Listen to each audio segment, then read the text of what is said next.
welcome back to my channel. My name is Maggie. This is my April budget for 2023. I am a zero-based budgeter. I used a zero-based budget to help me pay off of all of my consumer debt. I had a car loan and credit card debt to pay off. I have been successfully debt-free for a couple of years now, which is really exciting. So I still use a zero-based budget. It really works for me. And I like to start my budget videos by sharing with you my calendar view. I use a Golden Coil planner, and I have two monthly spreads, one of which is just for my finances. So this is what April's looking like. I really like having a calendar spread so I can check off when things happen. I know what is still going to be coming out, what has already come out, especially like bills and things like that. So really, really love doing a calendar spread. A couple of items to mention for April specifically. I have a birthday, so it's my boyfriend's niece. Her birthday is on the 8th, so we do have a gift sinking fund that I plan to use, and I'm budgeting about $25 for her gift. I don't know what that's going to be yet, but I need to figure it out. So need to work on that, but that's kind of one of the special kind of differences. And again, I already have it saved in a sinking fund, so it gives me permission to just, spend that 25 on whatever I think would be a good gift for her. The other thing is at the end of the month, I'm going to be in Chicago with my boyfriend. So he travels for work most weeks, so he's gone a lot. But on occasion, I like to tag along with him. So I will be in Chicago towards the end of April, which I'm really looking forward to. I am so sick of winter. I live in northern Minnesota. We got like 10 inches of snow last night. Like, it's just never ending. So even though I know, Chicago can still be cold in winter, like just to see a little change of scenery will be nice. Otherwise, pretty normal month for me. So let's go ahead and get into the actual budget and we'll talk through some numbers here. Okay, so this is the budgeting sheet I use. It's just lined paper. And then I like the Happy Planner type insert. It's just a notebook version of that I got from Amazon. But that way I can pull papers out and rearrange them and all that. So yeah, this is my budgeting template. So again, I'm a zero-based budgeter. So the first thing I need to do is fill in the income.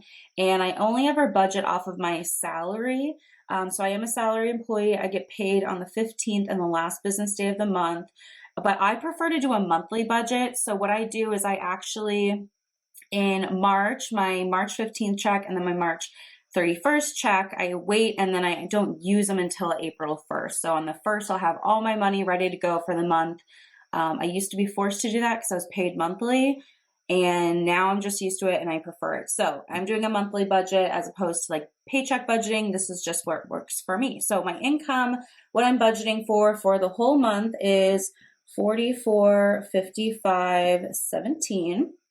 And the first section here are my expenses. So these are my kind of like committed outgoings, different bills, but also like I buy groceries every month and I buy gas every month and I have spending money every month. Since I'm debt free, I let myself have some more spending money. So these are kind of committed expenses, things that I pay every month, and then we'll go down from there. But this is the highest priority. I want to make sure that I can pay all these bills first. So that's why I do this section first. So my mortgage is the same old, 1101168. My HOA is 28341. So I own a townhouse that's a part of association. I do get questions on like, where's my internet bill and other things. My HOA is really great. It includes internet, cable, trash recycling, lawn care, snow removal. It's a really great. I like my association quite a bit, but that's why I don't have as many individual bills because a lot of it's rolled up here. Next is insurance, and this is $175.79. At least that's what my app says it'll be, so we'll see. But this includes my car insurance, my homeowner's insurance, and then I also have an umbrella policy. So I pay that monthly. I know some people pay every 6 months. I don't get a discount if I pay every 6 months, so I just, it's fine to pay it monthly for me. Utilities are going to be $182.40 this month. So I just have a set amount of money sitting in my checking account for utilities, and then $182.40 is actually how much came out in March. So on April 1st, I refill that, so I'm back up to my starting balance, and then I just let my bills come out of that checking account.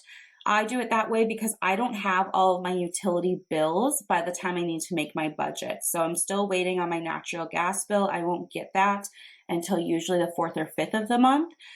So this allows me to do an adequate and nice budget without knowing all my bills yet. Phone is $85.74, at least that's what it's been lately. This change here seems to always fluctuate, so we'll see what it is at the end of the month, but about $85, $86, so no big deal. Subscriptions, I do have Netflix, Amazon, and Spotify that we pay for, so that is $43.52. And my boyfriend does chip in on that. We split that cost. It's all in my name, so I pay for it, and then he just kind of gives me $20 or so for that every month.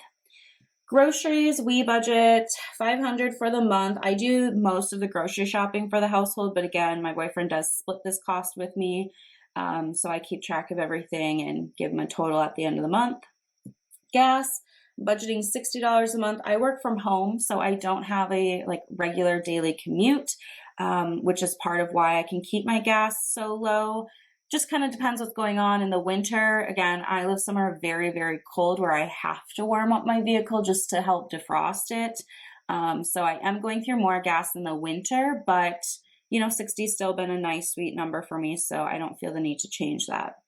And then spending money this month is going to be $625. So how I got that, let me show you, is I budget each Friday here of having spending money. So technically this is March, but my new budget starts here. So I'm just lumping this weekend into April, and I budget $125 a week.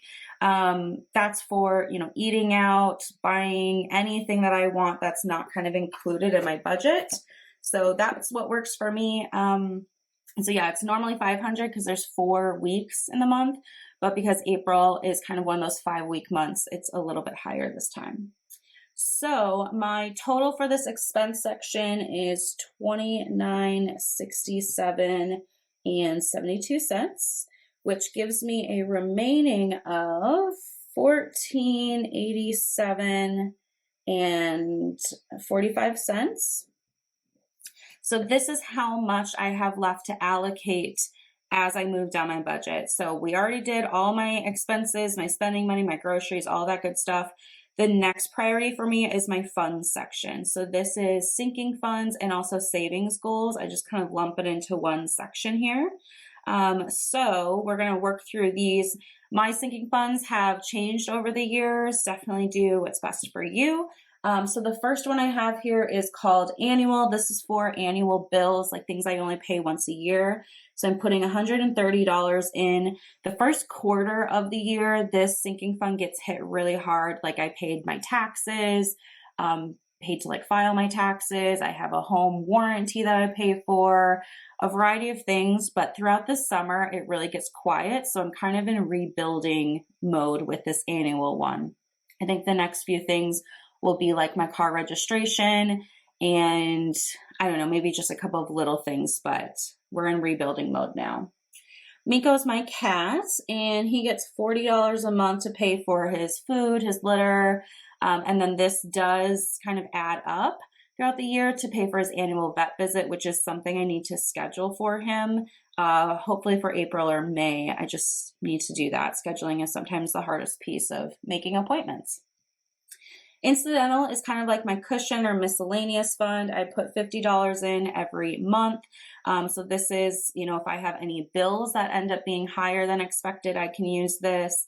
or anything that doesn't really fit into these different categories. Like I need to renew my driver's license, so that I'll just pull out of incidental, like just kind of random stuff. I definitely have enjoyed having kind of a miscellaneous fund and would definitely recommend it because something always comes up or you just need a little bit, of a buffer sometimes. Vacation is going to get $600. So my boyfriend and I booked a vacation for the end of the year. We're going tropical for Christmas, and I am so freaking excited. So he booked it all, and then I wrote him a check. So I'm just kind of paying myself back this amount here so that everything is fully paid for as far as flights and hotels.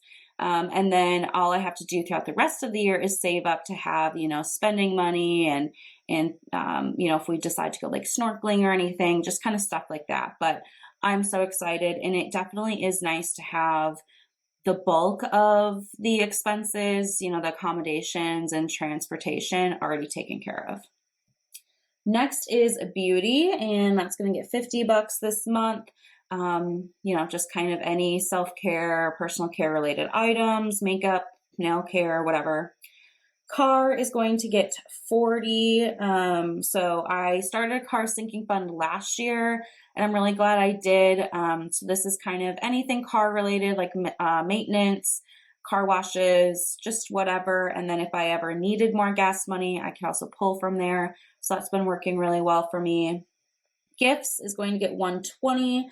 So I've got, again, the niece's birthday, and then the next thing will be Father's Day for me. Most of my gift expenses happen like August through the end of the year. So I can still have time to kind of build it up now.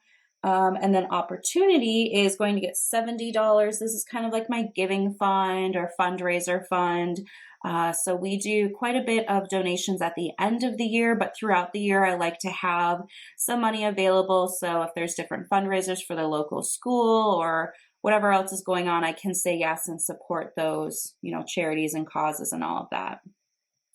Health is going to get $60. This is a sinking fund I started this year. It's been really nice to have just to pay for like over-the-counter meds. I had surgery in February, so I'm still like going through gauze and tape and like dressing that incision and all of that. So it's been really nice to have money to just buy the supplies I need without having to think about it really, because I have money available. Home will be getting $50 for any, home purchases. Emergency fund, I already have a fully funded emergency fund, but every month I like to put $20 in just to kind of beef it up a little bit slowly. And also, I based my emergency fund off of my like expenses for a month. So I have 3 months of expenses, but inflation and things have changed what that like month of expense base is, what that number is, I guess. So adding 20 every month helps me kind of keep up with it as well. And it doesn't really feel like much, but it does add up. The last one is future savings. So this is my current kind of main financial goal. So any extra money I have throughout the month goes to this goal right here. So I'm going to be kind of throwing all the excess money from my budget here, but hopefully throughout the month I'll be able to put more towards this goal. So this month I'm able to budget $97.45, but hoping to break 100, and we'll see what happens with other means of income I may come across.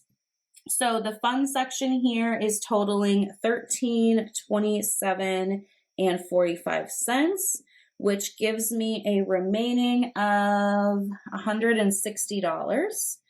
And this 160 is being brought down into these different categories. So I've got investing and cash flow.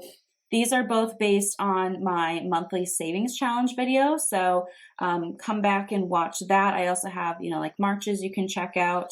So the first one here, Betterment, is my taxable brokerage account. I do have like a 401k and HSA and other things I invest in, but this is going to be kind of the only post-tax investing I'm doing right now. So I'm going to budget 40, but we will play a savings challenge game. We're playing Saveopoly.